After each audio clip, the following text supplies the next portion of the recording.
Hello everyone. Welcome to another episode of Current Affairs MCQs. Let's begin with previous day's practice question. The question was, regarding the next generation launch vehicle, consider the following statements. 1. It will have 3 times the present payload capability compared to geosynchronous satellite launch vehicle Mark III. 2. It will also have reusability resulting in low-cost access to space and modular green propulsion systems. 3. This project will boost the Indian space ecosystem in terms of capability and capacity. How many of the statements given above is or are not correct? Only 1, only 2, all 3, or none? The correct answer is option D, none. Next generation launch vehicle will have 3 times the present payload capability with 1.5 times the cost compared to geosynchronous satellite launch vehicle Mark III. Hence, statement 1 is correct. It will also have reusability resulting in low-cost access to space and modular green propulsion systems. Hence, statement 2 is correct. This project will boost the Indian space ecosystem in terms of capability and capacity. Hence, statement 3 is correct. Hence, option D is the correct answer. Let's begin today's session. The first question is, regarding the opt-out policy, consider the following statements. 1. The opt-out policy allows websites to opt out of AI scanners' automated use of their text. 2. It operates on fair use of principles and exceptions for text and data mining for scientific research. Which of the statements given above is or are correct? 1 only, 2 only, both 1 and 2, or neither 1 nor 2? The correct answer is option C, both 1 and 2. The opt-out policy allows websites to opt out of AI scanners' automated use of their text. Hence, statement 1 is correct. It operates on fair use principles and exceptions for text and data mining for scientific research. Hence, statement 2 is correct. Fair use is a legal principle that permits limited use of copyrighted material without the owner's permission, depending on the purpose and character of the use, the type of copyrighted work, the portion used, and its effect on the market for the copyrighted work. Hence, option C is the correct answer. Next, consider the following statements about the Reserve Bank of India. 1. It manages government debt, foreign exchange, and the financial sector to ensure economic stability. 2. Since 2016, the RBI's role of controlling inflation with a target of keeping the consumer price index at 4% has been taken away. 3. Repo rates are decided by the Monetary Policy Committee, which includes RBI members and independent experts nominated by the Finance Ministry. How many of the statements given above is or are correct? Only 1, only 2, all 3, or none? The correct answer is option B, only 2. The Reserve Bank of India manages government debt, foreign exchange, and the financial sector to ensure economic stability. Hence, statement 1 is correct. Since 2016, the RBI's key role has included controlling inflation with a target to keep the inflation target of 4% with a tolerance band of plus or minus 2%. Hence, statement 2 is not correct. Repo rates are decided by the Monetary Policy Committee, which includes RBI members and independent experts nominated by the Finance Ministry. Hence, statement 3 is correct. Hence, option B is the correct answer. Next, which of the following best describes the total fertility rate?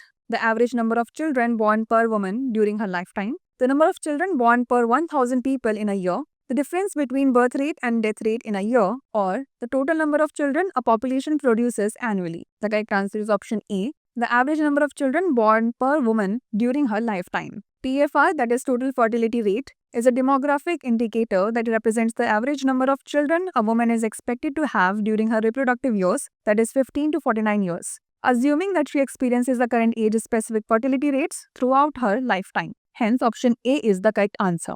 Next, consider the following statements regarding euthanasia. 1. Active euthanasia involves withdrawing life support or treatment essential to keep a terminally ill person alive.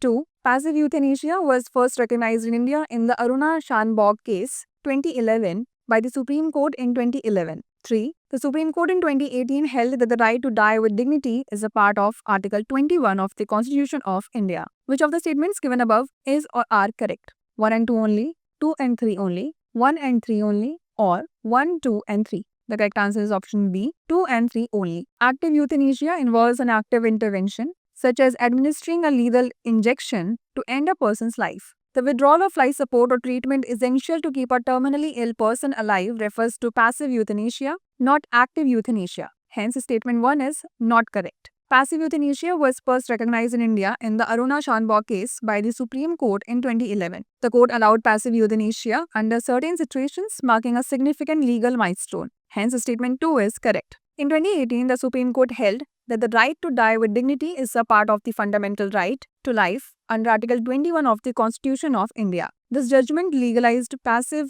euthanasia and laid down detailed guidelines for its implementation. Hence, statement 3 is correct. Hence, option B is the correct answer. Next, regarding the El Nino Southern Oscillation, consider the following statements. 1.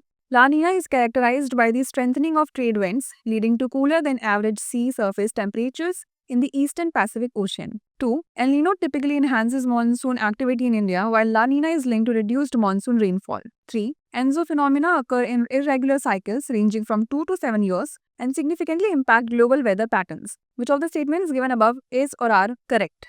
1 and 3 only, 1 and 2 only, 2 and 3 only, or 1, 2 and 3? The correct answer is option A, 1 and 3 only. La Nina is associated with the strengthening of trade winds, which push more warm water toward the western Pacific, causing cooler than average sea surface temperatures in the eastern Pacific Ocean. Hence, statement 1 is correct. In India, El Nino is typically linked to reduced monsoon rainfall, whereas La Nina tends to enhance monsoon activity. Hence, statement 2 is not correct. Enso occurs in irregular cycles ranging from 2 to 7 years and has a significant influence on global atmospheric circulation and weather patterns. Hence, statement 3 is correct. Hence, option A is the correct answer. Next, regarding the Belt and Road Initiative, consider the following statements. 1. The BRI was initially launched as One Belt, One Road to emphasize China's central role, but was later renamed to convey a more open and inclusive initiative.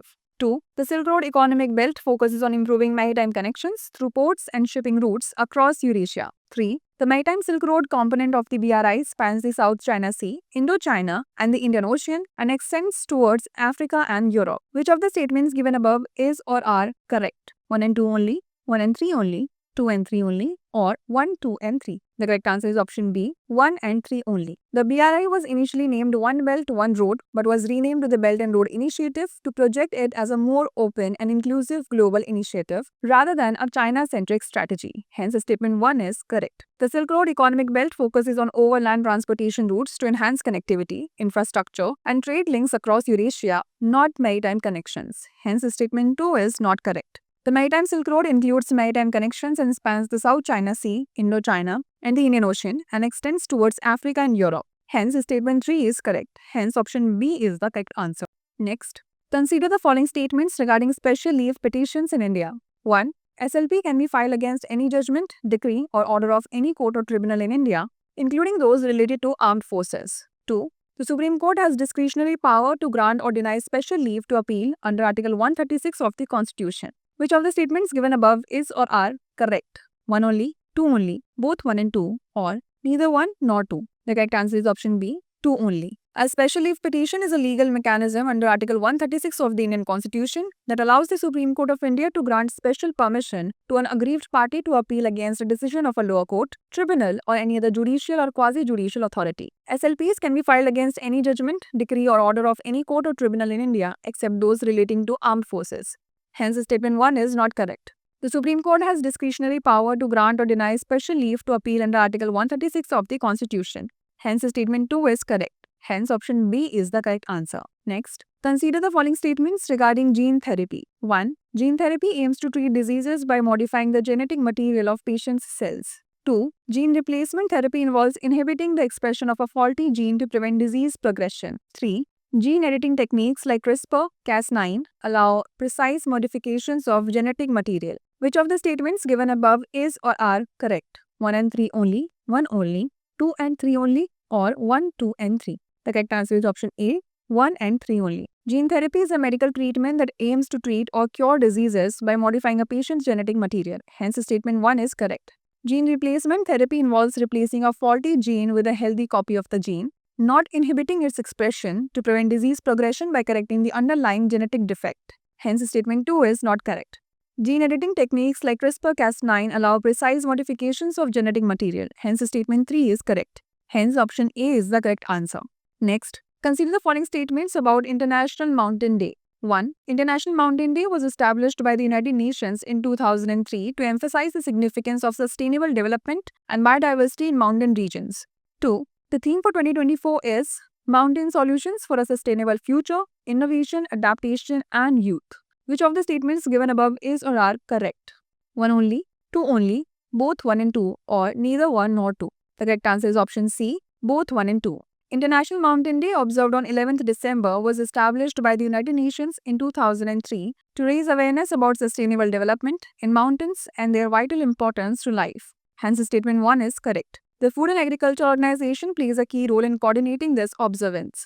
Theme for 2024 is Mountain Solutions for a Sustainable Future, Innovation, Adaptation and Youth. Hence, statement 2 is correct. Mountains cover about 1/5 of the Earth's surface and are home to 15% of the world's population and host half of the world's biodiversity hotspots. They provide essential fresh water for half of humanity, acting as water towers, supporting agriculture, clean energy, and health sectors.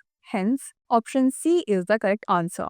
The last question is, consider the following features. 1. It lies between Asia and Europe, east of the Caucasus Mountains. 2. It was a part of a prehistoric sea known as Paratithys. 3. It is landlocked without a direct outlet to the ocean. Which of the following water bodies is best described by above features? Mediterranean Sea, Black Sea, Caspian Sea, or Aral Sea? The correct answer is option C, Caspian Sea. The Caspian Sea, located between Asia and Europe, lies east of the Caucasus Mountains and west of the Central Asian steppe, bordered by Russia, Azerbaijan, Iran, Turkmenistan, and Kazakhstan. Once part of the prehistoric Paratithys Sea, tectonic shifts and a drop in sea levels transformed it into a landlocked body of water over 5 million years ago, making it the world's largest inland water body. It is technically a lake as it is landlocked without a direct outlet to the ocean. It receives water from 3 major rivers, the Volga, Ural, Terek, and is rich in natural resources, particularly oil and natural gas reserves in both offshore and onshore fields.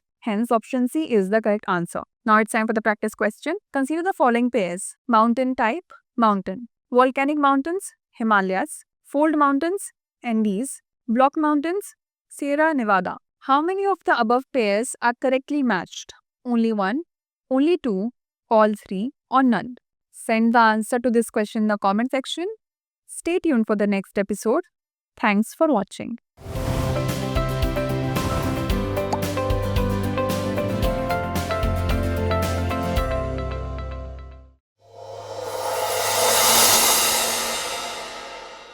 For more informative content, like, share and subscribe, and do not forget to press the bell icon to get the notifications.